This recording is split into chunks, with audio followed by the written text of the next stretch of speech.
Hi folks, and welcome back to Physics with Captain Rod. I'm making this video here just to help you again learn the links between velocity graphs, how to interpret them, and the link to force and Newton's second law. So what we're going to do here, got my directions. Let's see, a 10 kilogram object moves along an x-axis according to the graph given.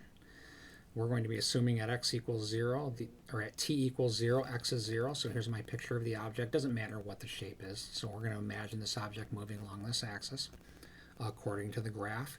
And what we're going to do, let's see, it just says fill out the table. We're going to calculate accelerations and the net force on that object at the following time intervals. All right, so let's get started with that. So let's see, so these are times here. So at t equals 1 second. So go to my graph, we're at 1 second. And that is here, basically, on this graph. Now, acceleration is change in v over change in t, or remember, it's how it's defined, rate that velocity changes. And in this region here, right, you'll notice that this graph is pretty much linear, at least to within my sketch. And because this is linear, we can actually use any 2 points on this line to calculate the slope. We're going to get the same value, and that's going to give us the acceleration. So I'm going to go ahead and use this point and this point. So rise over run. So rise, we're going up 5 over 2. So this is going to be plus 5 meters per second over 2 seconds, and we're going to get positive 2.5 meters per second squared. I'm going to go ahead and write that in. Right here, 2.5 meter per second per second. And that 2.5 meter per second squared is good pretty well to here, anywhere between 1 and 2 seconds. All right, now, to calculate the net force, that's just a Newton's second law question.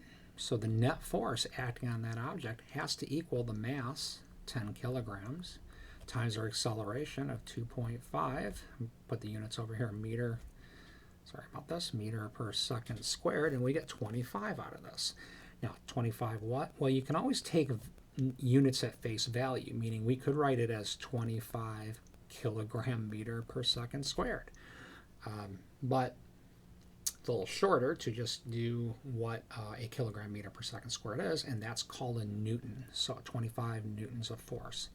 Now, that doesn't tell us anything about the individual forces that could be acting on this object. There could be one force, there could be 1,000 forces. We just know that the vector sum of those forces is 25 newtons to the right, causing this acceleration. Now, in my picture here, by the way, this object's now moving to the right and it's gone, but all right, moving on. Okay, x equals 3. I'm going to use red here. So 1, 2, 3 seconds, we are here. Now, let's take a look at this picture and notice that the velocity just before this is 10 meters per second, like here, and just after 10 meters per second. This line here has 0 slope, so the acceleration there is 0 meter per second squared. I put that in my writing color there. And by time we go mass times 0, we get 0 newtons. So this object is traveling at constant velocity, so there's no net force acting on it. Now that doesn't mean there's not some forces acting on it.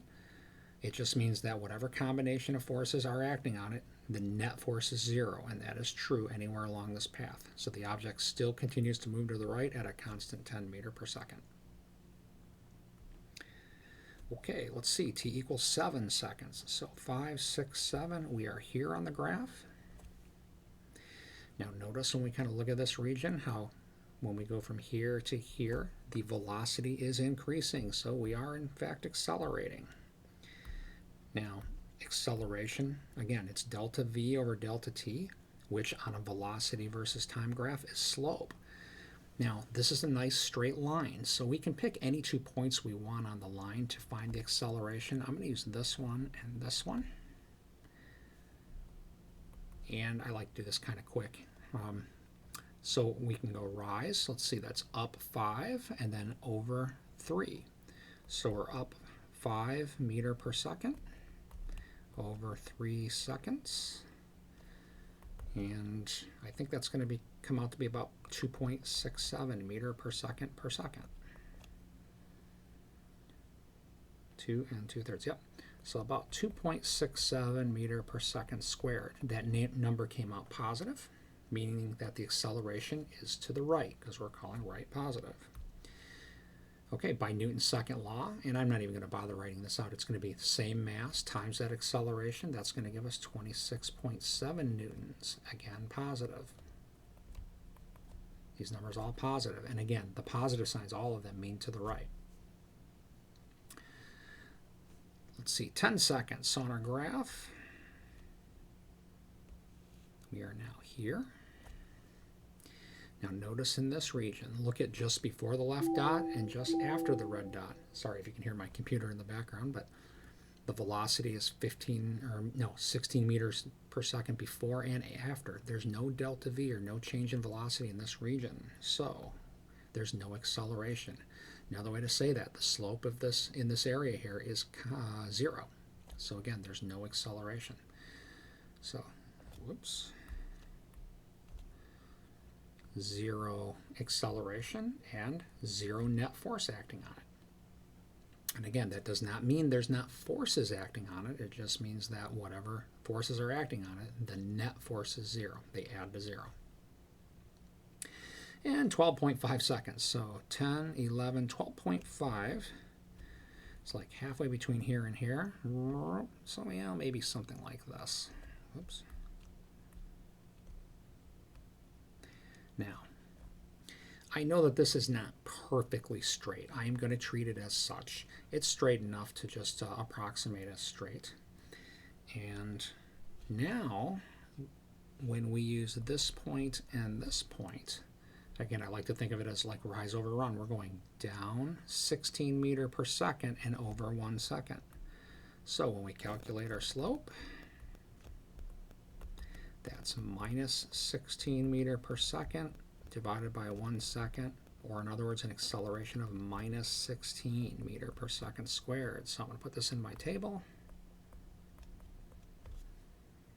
And the minus sign means the acceleration direction is to the left, because we have right as positive.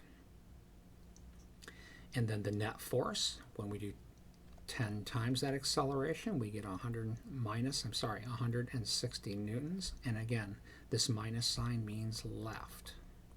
So we could also have written the same answer as 160 newtons to the left. So again, just a kind of a short video on how to get accelerations from a velocity graph and how to find the net force from those accelerations. I hope that this video has helped. Have a great day.